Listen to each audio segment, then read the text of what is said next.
Feynman technique to memorise, हालांकि ये पहले भी डिस्कस किए, मैंने नंबर 1 टेक्निक है ये। Feynman technique basically great physicist थे रिचर्ड फिनमैन, उन्होंने दी थी, ये साइंटिफिकली प्रूवन है। उन्होंने क्या किया था फिनमैन टेक्निक पे, जरा देखो। वो कहते थे सबसे पहले कोई टॉपिक चूज कर लो, कोई भी कर लिया, और उस टॉपिक को ना आप किसी को भी घर पे अगर कोई बच्चा है उसको पढ़ाओ, उसको समझ में आए नहीं आए फर्क नहीं पड़ता, उसको बिठा लो और उसको पढ़ाओ।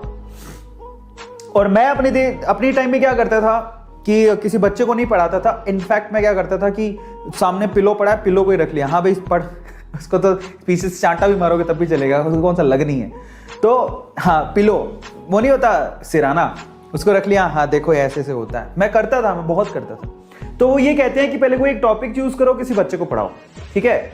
अब वो क्या कहता है, अब जब आप उसको पढ़ा रहे थे तो आप कहां कहां अटके वो देखो। भाई कोई चीज पढ़ा रहे होते हो तो आप देखो कि आप अटके कहां।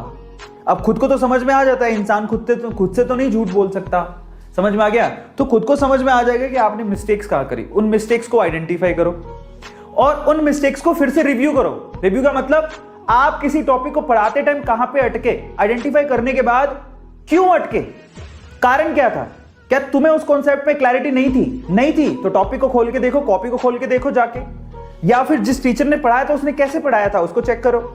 रिव्यू करने के बाद फिर से उस टॉपिक को उस बच्चे को पढ़ाओ, क्या सिराने को पढ़ाओ। समझ में आ गया?